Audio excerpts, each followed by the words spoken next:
Hello and welcome to Flory Models Friday recap show. Here we are with you on the 21st of August 2020. A incredibly busy week this week, going through, finishing things off, starting new projects, review shows, loads went on. Anyway, all started on Monday with this little lady. So as you can see, it was the final part 12 of the VT10 build. Again, I think I'm almost over it now. This is one of those areas where you think to yourself, my God, that was a lot of work, but it was worth it. And I'm a week finished it now. And I have to say, I do have fond memories of it now, and it does look good. I have to say, this is one of those aircraft where I glance across my desk, and to be honest, at the moment, it's sitting over there. It will become a wall hanger over there, but at the moment, she's over there, and it looks absolutely fantastic. It's one of those ones where no matter what angle you look at it from, it looks good. And I'm really, really glad that we actually tackled it. For many, many times, and I get a little bit of criticism because we get hold of these kits, which cost a small fortune, literally. We threw a ton of aftermarket at it, but it's still like a Tamiya kit or a very nice kit, something that's very straightforward, and we can throw as much aftermarket as we like, but from a building instruction point of view, it's quite straightforward. Just following the basics and away you go. So it's quite nice on this little thing to actually know, going into it, eyes wide open, it's going to be awful. We knew the front end of it was completely the wrong shape. I knew for a fact the windows were all completely wrong on it. We knew that the engines were horrible down the back, and then just the general body issues and everything else. That's what a Mach 2 kit is. It's giving you a kit or a chance to build something that isn't readily available from your Airfixes, your Tamiya, your Trumpeter. The mainstream ones who might tackle something like this haven't. So they've stepped in the breach. Sort of law that somebody will release one now in a couple of years time, somebody do a 72nd one, and it would be glorious and great, but I will then have one in my collection that took quite a bit of work. But anyway, it is done, it is finished. It is a little bit of a masterclass in things like obviously filler, and obviously making conversions. Obviously we chopped the entire front of this on, how we went about it, but also I went through the design process, how I sort of come around the thing where I needed to know to drop the nose 3 degrees down, how we were going to do it, and build it up at the back, plasticard shims, things like that, and then hopefully, well, it's seamless, okay, and doing things like that. But it's one of those things, sand fill, sand fill, sand fill, and then you just keep going at it until you're happy, until one point you'll step back and you'll go, yeah, that looks all right, I'm going to go with that. And that's the nice thing about it. But anyway, it is done. Say it's a 12-parter. So it's one of those ones where if you want to get back to basics of building, nothing fancy, nothing flash, an unusual way, I'll show you how to do it in the quickest and most straightforward way of doing it. I don't overcomplicate things. I'll do it the easiest way possible. Okay, so that's what we've done on that one. So that really was a lot of fun. And to be honest with you, I finished it last week, and then obviously I was waiting for good weather at the weekend to be able to try and photograph it. But as you've seen there, it's not an easy thing to try and photograph. It's a bit of a nightmare because it is so big. Okay, so we wanted to do something a little bit smaller, which is why we've worked on with the actual Hurricane on that one. Anyway, on Tuesday, it was my daily show, so we were going through the motions of this one, and obviously talking all your questions that have come in and things like that, and just general answering and chit chat as we do on my Q&A show on there. And then also down in here, you can see this is me having a go at flying a Spitfire. As a lot of you know, I'm very much into my flight sim. That's my other hobby.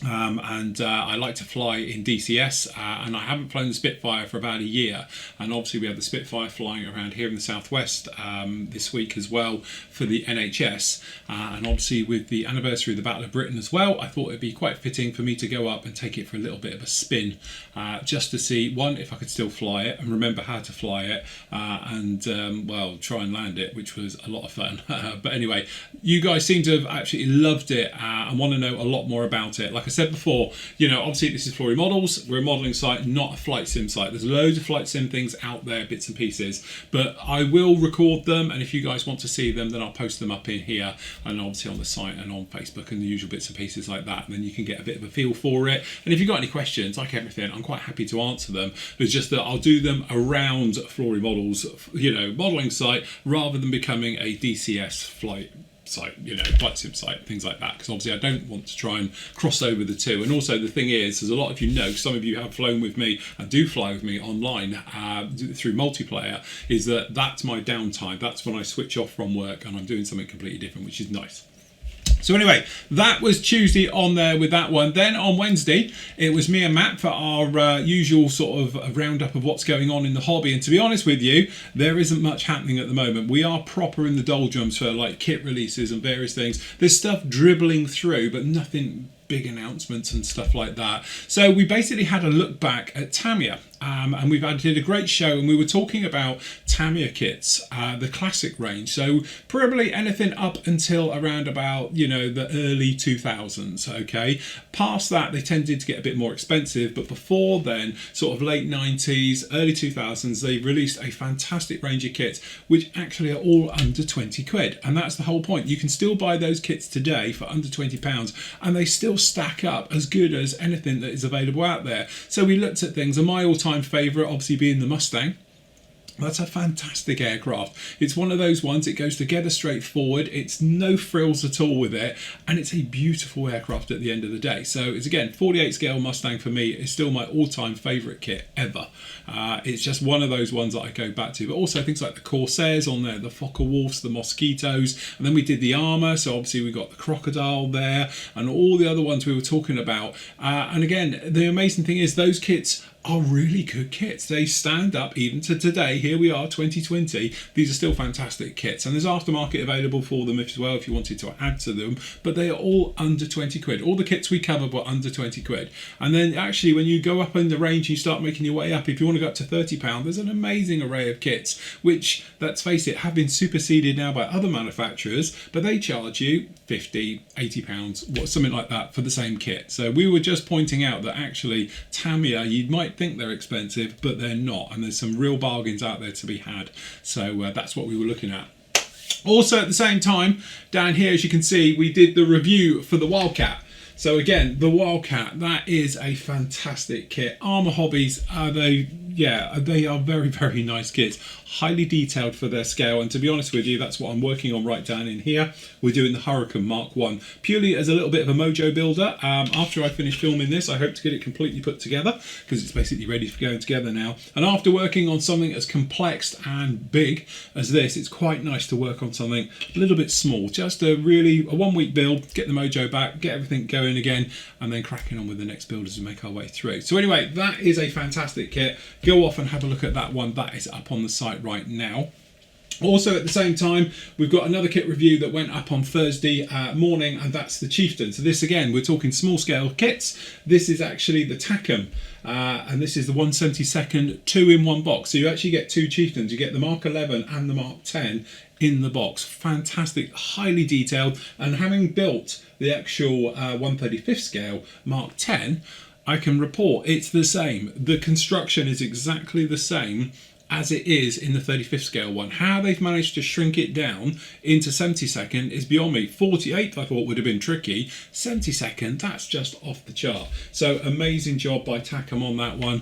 And to be honest with you, again, I imagine keeping that kit, and then one day I'll be like, do you know what, we're going to pop one together, and we'll pop it together, because it would be beautiful little kit to have as well. And also, because you get two in the box, it's quite a bargain as well. So anyway, that was up with you on there.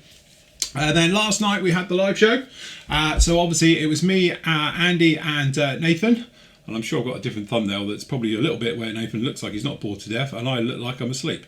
But anyway, you can see it down there as well. So obviously it's the usual thing. It's 2 hours of us talking rubbish, waffling on, looking at your great work. And boy, did we have some fantastic ones this week in the actual members areas. And then obviously we went off and answered all your questions right the way through, and usual questions back and forth and stuff like that. So it was completely live. So yes, I forgot to turn my microphone on when we started, because it's live and that's what we do. There's always something that happens every show. That was mine. But anyway, that is up with you on there. And that brings us bang up to today. So we've got with you today is Edard's reboxing of the Gavia Lysander. Beautiful kit. If you want to see how good that is, in a minute we've got the gallery section, and one of the members has done a gorgeous one in there in those markings with the bombs and everything else like that, and it looks stunning. And again, I'm going to have a go at that kit a little bit later on in the year, because I just want to have a go with it. I've never done a Lysander in 48 scale before, and everyone's doing it and loves it, and I'm thinking going to have a go with that kit as well. But anyway, it is really, really nice. So you can actually go off and have a look at that review right now. I'll link it down below on there. And then today, as I said, we have started on this little baby. So this is an absolutely beautiful kit. This is actually the Armour Hobbies kit, and again I'm literally going to do it straight out of the box, no frills with it. The only thing we are going to be doing is adding the real colours set for it. So this is basically the remember which one it is now. It's the REF Temperate Land Scheme. So basically it's got the green, the brown and the duck underneath for the underside colour, and it's basically there. So that's what we'll be using for those paints for it. Again, I haven't used the Real Colours Airs ones. I've got all the Armour ones, and we did it on the book missile system and things like that. Love them, they work absolutely great. But I wanted to have a go at these because these are a little bit more satin apparently rather than being flat. This kit is an absolute gem, but little thing for you, some of the fits are a little bit finicky.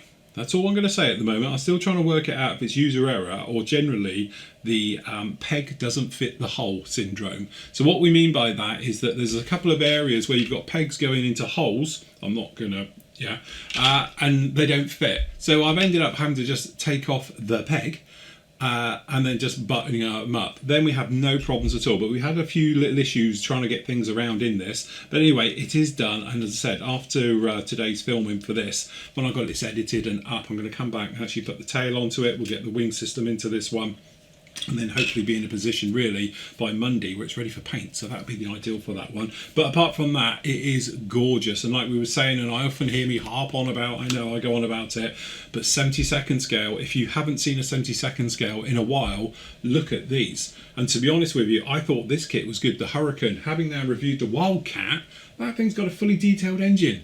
That's crazy. Fully detailed undercarriage that's all in there. Photo etch for all the drive system for the undercarriage and all the rest of it. This is crazy, crazy detail in a 70-second scale kit. I can't wait to see what they do with the 48 scale one when it comes out, Hurricane when it comes out, because that, if it's anything like these, even if it's just an upscale, I'll be happy. But if they add a little bit more to it, I will be definitely a happy bunny, because that looks absolutely fantastic. Last thing to mention, as always, we've got to have a quick look around our sponsor over at PM Models. So basically what we've got on special offers this week is the Millennium Falcons are back in. Okay, now the reason we say about the Millennium Falcons being back in is purely because they were out of stock for a while, and we did have a couple of members who have changed their minds and they don't want them. So we've got another two that have come in stock. If you want to see my review on it, go off and see that. Don't forget, I've done a full build of the thing as well now, so I've actually built it. It's a fantastic kit. As I said, we're doing it 20 quid off, so it's 300 quid in there, and also you get free the Haynes manual. You know, we do the Haynes manual. I haven't actually got one here, but they do a Haynes manual for it as well, with all the details and all the bits and pieces. We're giving away that free with that particular kit as well, so you'll get that along with it. Again, I know it's 300 quid and it's a lot of money, but honestly, I built mine and I would have paid more. It is absolutely stunning. The level of detail onto it is mind-blowing, and I thought Bandai were amazing before I built that. Having built that now, it is absolutely, off the chart. It is gorgeous, and it has pride of place in my office. It sits there on the side of my office and literally no one goes near it. It's mine, move away. But it is gorgeous. So anyway, that is up there as well. And then as always, we've got all the other deals and bargains this week are up there as well, and we've got some real good ones going on at the moment. So if you want to grab yourself a little bit of a bargain from one of those, they're in there. We've got loads more restocks coming in next week. I know there's various things, and hopefully we'll have the pre-orders, guys, you guys that pre-ordered them, for the limited edition Tamiya P38 Lightning, the white box version. I'm hoping Matt might have even had them by now. They are due in today. So once those are in, obviously we'll be getting in touch, getting the monies off of you, and then we'll send them out straight to you straight away next week. Okay, so those will be winging their way to you for everybody who's been waiting for them. And that was literally this week. Busy week. It's blowing a gale out there. It's not going to be a nice weekend, so I'm going to spend the weekend carrying on doing a little bit more modelling, getting nicely ahead with the Hurricane, and then once this thing's into paint, I'll be starting my next project as we make our way through. So that's it from me. Happy modelling, take care. As always on a Friday, I'm going to leave you with your great work from the gallery. So until Monday, take care.